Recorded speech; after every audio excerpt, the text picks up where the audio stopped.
রবিবার সকালে কাঞ্চনজঙ্ঘা এক্সপ্রেস এবং মালগাড়ির মধ্যে ভয়াবহ রেল দুর্ঘটনা ঘটে। এই দুর্ঘটনায় কাঞ্চনজঙ্ঘা এক্সপ্রেসের পেছনের দিকে 3টি কামরা একদম দুমড়ে মুচড়ে যায়। একটি কামরা মালগাড়ির ইঞ্জিনের ওপর উঠে যায়। দুর্ঘটনার ভয়াবহতা এতটাই ছিল যে ইতিমধ্যে এই ঘটনায় 10 জনের মৃত্যু হয়েছে। প্রায় 50 জনের বেশি এই দুর্ঘটনায় আহত রয়েছে, যাদের উত্তরবঙ্গ মেডিকেল কলেজ ও হাসপাতালে এবং ফাঁসিদেওয়া হাসপাতালে চিকিৎসা করা হচ্ছে। ইতিমধ্যেই রেলমন্ত্রী নিজে ঘটনাস্থলে এসে দুর্ঘটনার কারণ জানার চেষ্টা করেছেন এবং তিনি নির্দেশ দিয়েছেন দ্রুততার সাথে এই ঘটনার তদন্ত করার।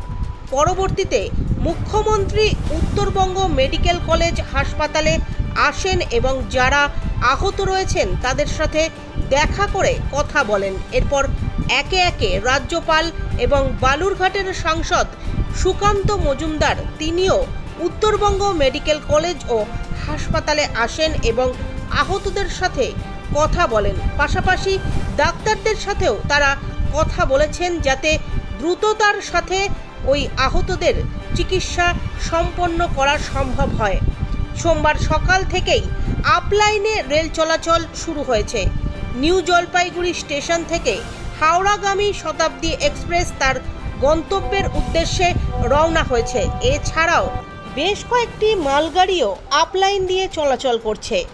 Chief safety commissioner Genk Kumar গর্গের তত্ত্বাবধানে এই তদন্ত চলছে বলে জানা গিয়েছে। রেল সূত্রে জানা যাচ্ছে রবিবার রাতেই ঘটনাস্থলে রেলের সেফটি কমিশনের বেশ কিছু আধিকারিক এসে পৌঁছন। মূলত কী কারণে এই দুর্ঘটনা তা নিয়ে প্রাথমিক তদন্ত ইতিমধ্যেই শুরু হয়ে গিয়েছে। মূলত জানা যাচ্ছে রবিবার সকাল 5:50 থেকে রেলের অটোমেটিক সিগন্যালিং ব্যবস্থা কাজ করছিল না।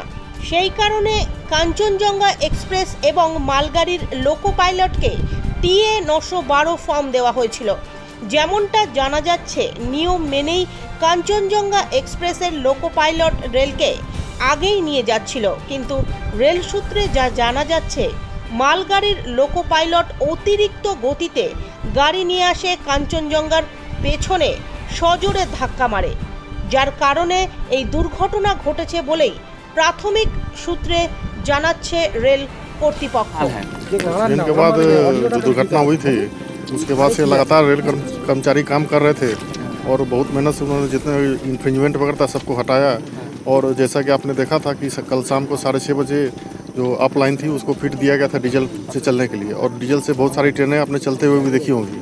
अभी सुबह में 7:30 बजे के आसपास में जो डाउन लाइन थी उसको भी फिट दे दिया गया, उससे इलेक्ट्रिक लोगों के साथ में ट्रेन चलेगी और यह काम 24 घंटे के अंदर में कर दिया गया है। रेल कर्मचारियों ने बहुत मेहनत से काम किया है। और अभी एक इलेक्ट्रिक लोको जो पहली ट्रेन आएगी, पहली इंजन आएगी, उसको आप आते हुए देखेंगे अभी इस पर। डाउन लाइन से अभी ट्रेन चलेगा? डाउन लाइन से अभी तक जो डीजल पे चल रहा था तो इस पर काम ओसी का काम शुरू किया जाएगा और 2-3-2.5 घंटे के अंदर में उसको पूरा कर दिया जाएगा। तो उसके बाद ये अप लाइन जो वो भी नॉर्मल फिट हो जाएगी। और जो CRS भी आएगा ना? CRS साहब तो कल ही से आए हुए हैं। उन्होंने घटना का मुआयना किया है, घटनास्थल का भी दौरा किया था और इसके बाद से आज से उनकी इंक्वायरी शुरू हो रही है। आज और कल इंक्वायरी चलेगी जिसमें कि बहुत सारे घटनाएं जो हुई, जो साक्ष्य प्रस्तुत हुए, जो कर्मचारी हैं, जो अधिकारी हैं, वो ये अपना बयान और अपना जो वाक़या है दर्ज करवाएंगे। उसके हिसाब पे CRS साहब जो घटना के जो बेसिक कॉज थे वो बता करके देंगे। प्रीलिमिनरी जो है सिग्नल फेलियर के ये है? प्रीलिमिनरी बहुत सारे फेलियर थे, सिग्नल भी थे, लोको पायलट और बहुत सारे जो कर्मचारी थे उनका कुछ कमी नज़र आ रहा है और उनके बारे में अंतिम फैसला CRS साहब भी देंगे। सर, आपका नाम? सुरेंद्र कुमार।